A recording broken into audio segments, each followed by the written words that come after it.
ሻሎም ሻሎም የጌታ ቤተሰብ እንዴት ናችሁ? ዛሬ የምናየው የእግዚአብሔር ሐሳብ ከአንድ አማኝ አጋንንት ይወጣል ወይስ አማኝስ አጋንንት ያድርበታል ወይ የሚል እናያለን። መነሻችን የሚሆነው ማርቆስ 16 ከ16 እስከ 18 ነው። ያመነና የተጠመቀ ይድናል፣ ያላመነ ይፈረድበታል። ለሚያምኑ የምልክት ይከተላቸዋል። እዛ ላይ ያመነና የተጠመቀ ይድናል ሲል ቆይቶ ያላመነና ያልተጠመቀ አላለም። ያላመነ ብቻ ነው ያቆመው። ናቱ ጥምቀት መንግሥተ ሰማይም ገሃነመ እሳትም አያስገባም። ከዛ ላይ ግን ያመኑ ይህ ምልክት ይከተላቸዋል ይልና በስሜ አጋንንት ያወጣሉ ይላል። አማኞች 5 ከሚያደርጓቸውና ከሚከተሏቸው ከተሰጣቸው ስልጣን አንድ በስሜ አጋንንት ያወጣል። ስለዚህ አንድ አማኝ በጌታ የሆነ አጋንንት ያወጣል እንጂ አጋንንት አይወጣለትም።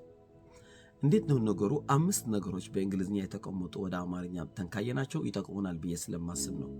እሱ ደግሞ ዴሊቨራንስ፣ ካስቲንግ አውት ዲሞንስ፣ ፖሰስ፣ ኦብሰስ ኤንድ ኦፕረስ የሚሉ ቃላቶች በደንብ ማየት ይገባናል። አንድ አማኝ ዳግም አንድ ሰው ክርስቶስን ስለሱ እንደተሰቀለ እንደሞተ እንደተነሳ ባመነ ጊዜ ልቡ ይቀየራል። አዲስ ሰው ነው የሚሆነው። መጽሐፍ 2 ቆሮንቶስ 5:17 በክርስቶስ የገባ ከአዳም ወጥቶ ወደ ክርስቶስ የገባ አዲስ ፍጥረት ሆነዋል። አዲስ ፍጥረት የታደሰ ማለት አይደለም። ኒው ብራንድ ወይም ደግሞ ኒው ካይንድ ኦፍ ሂዩማኒቲ ነው የሚለው። ከሌላ ዓለም የመጣ አንድ ፍጥረት ማለት ነው። ከሌላ ዓለም የመጣ አንድ ፍጥረት ሆነዋል ማለት ነው። እዛ ላይ ግን ቡልይ ሁሉ ወይም ደግሞ ያረጀ ሁሉ ያለፈ ሁሉ የሚለው ቃል አልፈዋል ነው የሚለው። አልፈዋል ነው። ስለዚህ አንድ አማኝ ወይ አንድ ሰው ወደ ጌታ ከመጣ አዲስ ፍጥረት ነው።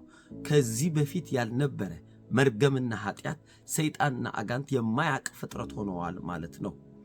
አንድ ማወቅ የሚገባን ነገር ስለ ዴሊቨራንስ አንድ ነገር ልናገርና ከዛ ስለ 4ቱ ቀጥ ይናገራሉ። ዴሊቨራንስ ምን ማለት ነው? ዴሊቨራንስ ማለት ለምሳሌ ከእናታችን ማህፀን ስንወጣ ወይም ደግሞ አንድ ነፍሰ ጡር ስትወልድ ምን ነው በእንግሊዝኛ ዴሊቨር ሆናለች። ከማይታየው ዓለም ወይ በሆዷ ካለ ዓለም ተደብቆ አንድ ፍጡር ወደ አካላዊ ዓለም መጣ ማለት ነው። የቦታ ለውጥ አደረገ። ሌላው ማክዶናልድ የሚሰሩ የተለያየ ንብረት ማምጪም የሚለውጡ የሚሰሩ ወይም ደግሞ ቤታችን ያደርሱልን ዴሊቨር አደረጉልን እንላለን።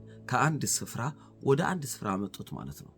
እንዲሁ መጽሐፍ ሲናገር ቆሎሴው 1:12 እና 13 ከጨለማ መንግስት አወጣን ወደ ልጁ መንግስት አስገባን። የስፍራ ለውጥ አድርገናል። ተጨርሷል። ዴሊቨር ሆነናል። አማኝ ዴሊቨር ሆነዋል። አማኝ ዴሊቨር ሆነዋል። ዴሊቨራንስ አግኝተዋል። ወይም ደግሞ ምን ላለን ምን ንጋፍ ይባላል በትግርኛ። በአማርኛ ደግሞ ምን እንደሚባል ግን ነፃ ወጥተዋል። ነፃ ማውጣት ከካስቲንግ አውት ዲሞንስ እንዳይሄድ ብዬ ነው። ዴሊቨር ሆነዋል። ካስቲንግ አውት ዲሞንስ ግን ከአንድ ሰው አጋንንት ከመንፈስ ሲወጣ ነው ካስቲንግ አውት ዲሞንስ የምንለው ወጣ ምንለው። አጭር ባለመልኩ ይህን ሁለቱ አያይዤ ልነግራችሁ። ዴሊቨራንስ ማለት አንድ ሰው ከሰይጣን ውስጥ ሲወጣ ነው። ካስቲንግ አውት ዲሞንስ ግን ሰይጣን ከሰው ህይወት ሲወጣ ነው። ስለዚህ በዚህ 3 መልክ አማኝ ሊጠቃ ይችል ይሆናል። በዚህ 3 መንገድ አጋንንት ማውጣትና አማኙ አገናዝበል እናየው እንችላለን። ለአማኝ ምን ሊሆን ይችላል? ዳግም ከተወለድን በኋላ ቆሎሴ 1:12 እና 13 ከሰይጣን መንግስት ወጥተን ወደ እግዚአብሔር መንግስት ገብተናል ይላል። ሄቨን አትላስት አናንም አይደል? ሄቨን አትላስት አንድ ጊዜ በህግ ዓለም ከመጣችሁ ወይም በተለያየ ሃይማኖት ከመጣችሁት ይህን ካደረገ አንድ ሰው መንግስተ ሰማይ ይገባል ይባላል። ለምሳሌ በኦርቶዶክስ እንደሱ ነው፣ አስተምሮታቸው ነው። በካቶሊክም ይህን ካደረግ ከመንግስተ ሰማይ ትገባለህ ይላል። እስልምናም የገዛ ራሳቸው ካደረክ በኋላ የምትገባበት መንግስተ ሰማይ የሚሉት ነገር አለ። ይሄ የእሳቸው አስተምሮ ስለሆነ ሪስፔክት። እኔ የምለው ግን ወደ ጌታ ከመጣን አማኞች ከሆንን ግን ይህን ካደረክ ወደ መንግስተ ሰማይ ትገባለህ የሚል አስተምሮቶች ካልሆነ ግን አትገባም የሚል ካለ ኦልሬዲ ለውጣችን ምንድን ነው? እኛ የምንለው ሮሜ 10:6-8 ኢየሱስ ጌታ መሆኑ በልብህ ካመንክ በአፍህ ደግሞ ኢየሱስ ከሙታን እንደተነሳ በልብህ ካመንክ በአፍህ ደግሞ ኢየሱስ ጌታ ነው ካልክ ድነሃል፣ መንግስተ ሰማይ ገብተሃል። በስራ ሳይሆን በስራው ገብተሃል። መጽሐፍ የሚናገረው ወንጌል ዮሐንስ 3:3-6 ካየነው ከላይ ካልተወለድክ መንግስት ሰማይ አታየውም አለው። ወረድ ብሎ ከውሃና ከመንፈስ ካልተወለድክ መንግስት ሰማይ አትገባም ነው ያለው። ስለዚህ በመወለድ ነው የምንገባው። ኦል ትሩስ አር ፓራለል እንደሚባል ወደ አካላዊ ዓለም የመጣን ከአባታችንና ከእናታችን በመወለዳችን ወደዚህ አካላዊ ግዑዝ ዓለም መጥተናል። ወደ እግዚአብሔራዊ ዓለም የምንገባው ደግሞ ዳግም በመወለዳችን ነው። ስለዚህ ብዙ ጊዜ የምንሳሳተው ነገር አለ። አንድ ሰው ነው ከሞተ በኋላ ከዚች ዓለም ከተለየ በኋላ ሁላችን የምንለው ቤተክርስቲያናችን በቤቱ ሄደንም የምናወራው ነገር ይሄ ነው። ሰባኪዎቻችን የሚሉ ነገር ይሄ ነው። አሁን ወደ ጌታ ነው የሄደው። በሌላ አነጋገር ሰውየው ምናልባት የከፋ ባህሪ ሊኖረው ይችላል፣ መልካም ባህሪም ሊኖረው ይችላል። ግን ከሞተ በኋላ ነው የምናሰናብተው፣ ሄደዋል የምንለው። አንድ ጓደኛዬ ምን አለኝ፣ ዘማሪ ነው፣ በጣም አሳቀኝ። አንድ ጊዜ ምን ብሎ ተናገረኝ። እኛ አለ ኤርትራዊና ኢትዮጵያዊና ኤርትራዊ ብዙ ጊዜ የምንሳሳተው ነገር አለ። እሱ ደግሞ ሰው ከዚች ዓለም ከተለየ በኋላ ነው መልካም ነገር የምንናገርለት አለ። እንዲያውም ይሄን አረጋግጠን ከሄደ በኋላ ነው። ግን ለነገራችን ላይ በጌታ ከሆነ ነው መንግስት ሰማይ የገባው ወይስ ከሞተ በኋላ? በመሞት ነው መንግስት ሰማይ የምንገባው ወይ በመወለድ ነው? ስለዚህ መንግስተ ሰማይ የገባን በመወለድ ነው። ዕብራውያን 12 ከ22 እስከ 24 እግዚአብሔር ወዳለበት ስፍራ መላእክት ወደሚገኙበት መንፈስ ጻድቃን በሚኖርበት ከደም አቤል አብልጦ በሚናገረው ኢየሱስ ደም ደርሳቸዋል ነው የሚለው። ደርሳቸዋል። ኤፌሶን 2:18 ለእኛና አይሁድ ሕግ ላለባቸውና ሕግ የሌለብን እነሱ ሕግ በመኖራቸው ሳይሆን እኛ ሕግ ስለሌለብን ሳይሆን ሁለታችን በክርስቶስ ወደ አብ አስገባን ነው የሚለው። በክርስቶስ አያችሁ ቅዱሳን። ዕብራውያን 10ኛው ምዕራፍ 19ና ቁጥር 20 19:21 ነገር አለ። ሊቀ ካህን ሊገባ ሲል መጀመሪያ በአጸድ መጀመር አለበት። ከዛ ቅድስተ መግባት አለበት። ከዛ ቅድስተ ቅዱሳን መግባት አለበት። ቅድስተ ቅዱሳን ለመግባት መጋረጃው መተርተር ወይም መጋረጃው መክፈት ይገባዋል።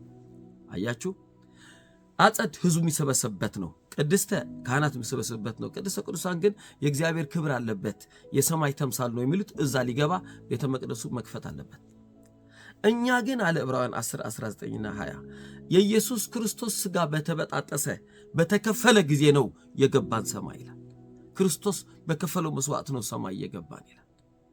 ስለዚህ በዚህ ማስተዋል ያለብን ነገር አማኝ ዳግም የተወለደ በመወለዱ ሰማይ ገብቷል። ለዚህ ነው ኤፌሶን 2:19ና 20 መጽሐፍ ቅዱስ የሚለው የእግዚአብሔር ቤተሰብ የቅዱሳን ፋሚሊ ሆናቸዋል ነው የሚለው። ኤፌሶን 2:4 እስከ 7 ካያችሁ በተለይ ኢየሱስ ክርስቶስን ሲነሳ እኛም በመንፈስ ቅዱስ ተነሳን።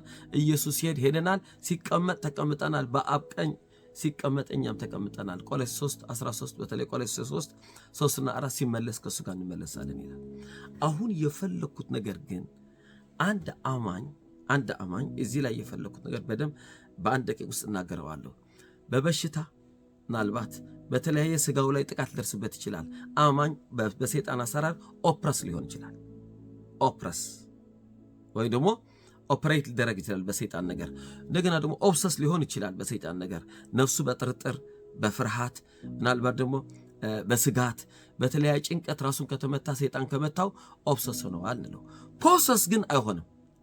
ፖሰስ ማለት ግን ሙሉ መንፈሱ ሊቆጣጠረው አይችልም። ምክንያቱም ወንጌል ዮሐንስ 14:17 መንፈስ ቅዱስ ገብቶታል። ኤፌሶን 2:19ና 20 አብ ገብቶታል። ቆሎስይስ 1:27 ኢየሱስ ገብቶታል። በአማኝ ሕይወት ውስጥ ሥላሴ ውስጥ ገብተዋል። እንግዲህ አብን ወልድን መንፈስ ቅዱስ አውጥቶ አጋንንት ይሰፍርበታል ካልን ሌላ ድፍረትና አስተምሮ ውስጥ እንገባለን ማለት። ስለዚህ ለምን ነው ታዲያ ቤተክርስቲያን አማኝ ሆኖ የሚጮህ ካልን ግን ከነፍሱ ወይም ከስጋው ይጮሃል። መጨረሻ ላላችሁ ፈልገው ግን ራሱ አማኙ ራሱ ውጣ ብሎ ሊያስወጣው ይችላል፣ ከነፍሱም ከስጋውም። ሌላው ደስ የሚል ነገር አማኝ አጋንንት ያወጣል እንጂ አጋንንት ግን አይወጣለትም ከመንፈሱ። ሰላማችሁ የበዛ ነው። ጌታ ይባርካችሁ። በቅርብ ጊዜ በአማርኛ ባይብል ስኩል ይጀምራል። ኦልሬዲ ለረጅም ጊዜ ሄዶ በትግርኛ ባይብል ስኩላችን ወደ አማርኛ እያመጣ ነው። መመዝገብ የምትፈልጉ እዛ ታች ያለው ኢሜይል እና እዛ ላይ ለቴሌፎን በመደወል መመዝገብ ትችላላችሁ። በቅርብ ጊዜ ይጀምራል። ሰላማችሁ ብዙ ነው።